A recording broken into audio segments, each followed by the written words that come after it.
Good morning. Came out here early morning just to check on things, and I see that I have a zucchini ready. This is the Black Beauty zucchini from My Gardener, and I'm just going to go ahead and take that.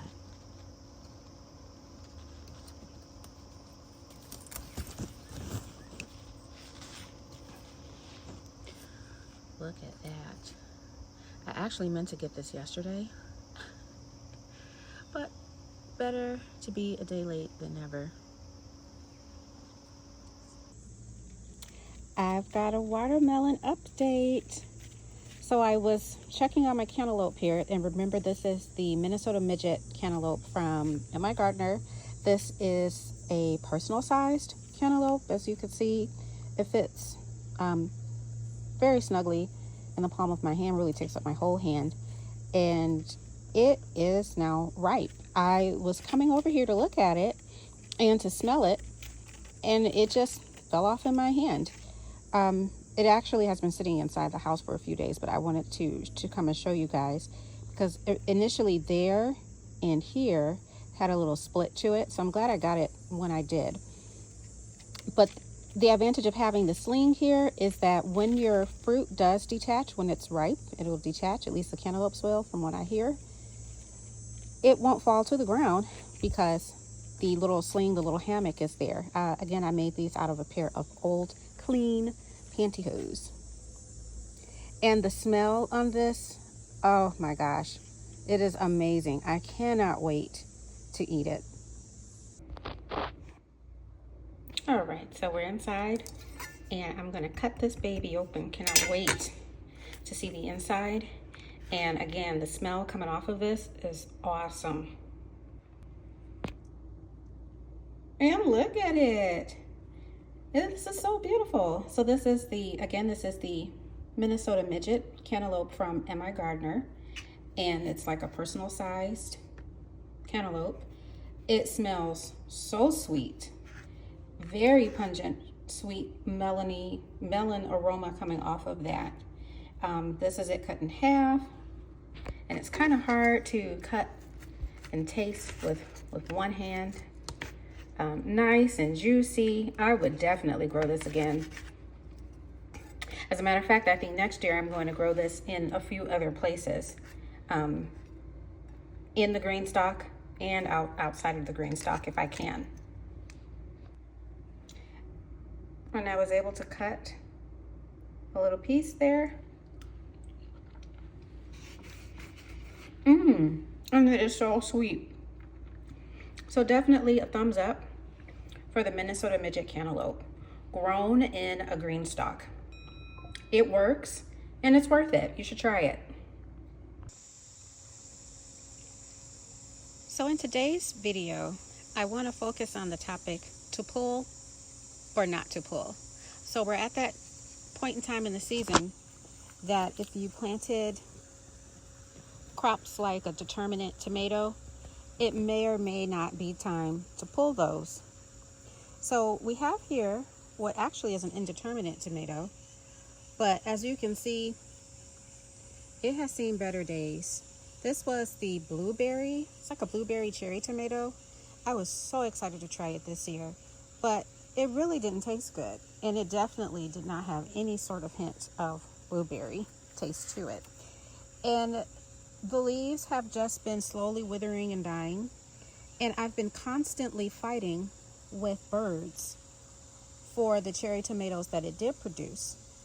So I think it was Callie Kim I watched the other day, and she had done a video on when it's time to pull your plants, and it was incredible timing because I was perplexed over whether to pull some of my determinate tomato plants or not. So ultimately, I decided that I would keep the tomato plants going for now.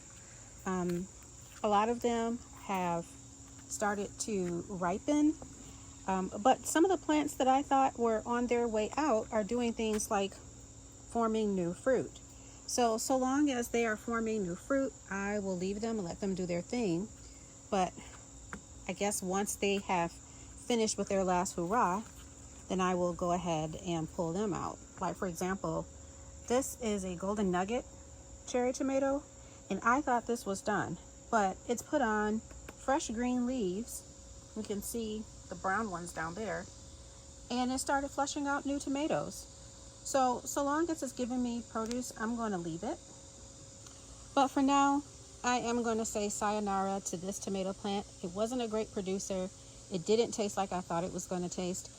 And I can plant something else here in its place and get a very quick round, like for example, squash or zucchini. And that's what I'm going to do. And there we go. We've pulled out the blueberries cherry tomato plant. I've refreshed that with some of the chicken fertilizer I've been experimenting with, a bit of Trifecta Plus fertilizer, and some mushroom compost that I had on hand just to put some nutrients back in the soil. And I decided to go with the In My Gardener crookneck squash. I only have one of those plants going right now, and I would like to have a lot more of the yellow crookneck squash. So I decided for this grow bag that I can probably get away with like 2, maybe even 3 plants in this bag. This is a 15-gallon bag. Maybe I'll just stick to 2, but we'll see how it goes. I put my irrigation back in, and we are good to go. And I feel relieved. Glad now that I got this tomato plant out here. Like I said, it really wasn't producing all that well. And what it was producing, I was having to fight with the birds for. And now I'm going to get something that I really, really, really enjoy. And I really wasn't enjoying those blueberry cherry tomatoes. So if you have plants, they've slowed down on the production. They are looking bad. It's okay. You have my permission. Go ahead and pull them out. Replace them with something that is producing or is going to produce and that you feel good about. Happy gardening.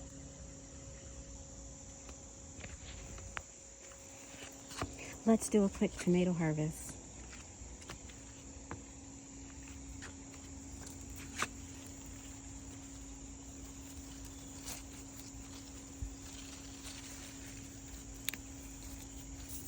Plum Regal.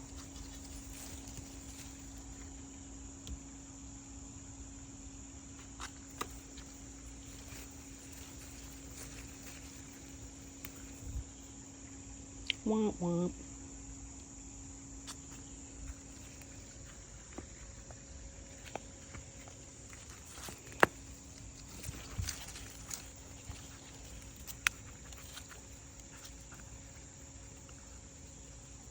Oh my goodness, I can't get it.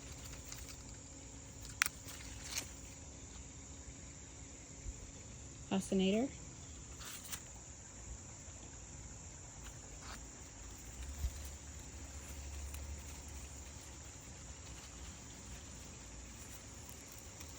Bush.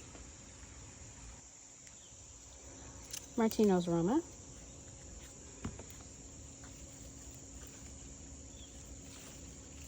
Another Martino's Roma. Martino's Roma. More Martino's Roma. This one is Shelby.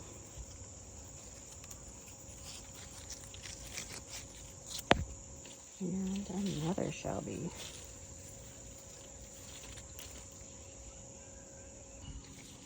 These are Invincible, and this whole truss is ready. So I'm gonna try just leave the truss in the bag.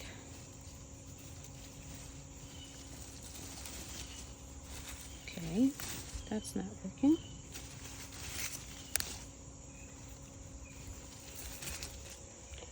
Invincible. And we've got more Invincible hiding down here.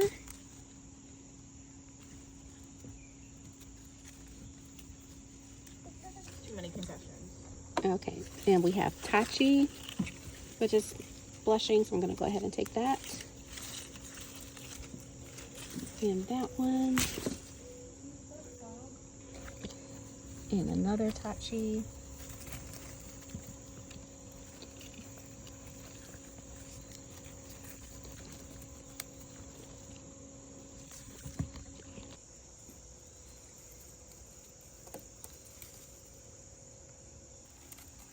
This one is Supremo. Oh, that's a nice one. More Supremo.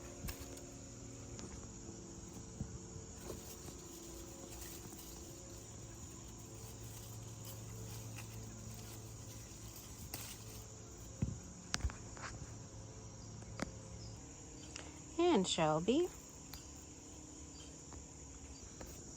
Hiding in here is Palm Regal.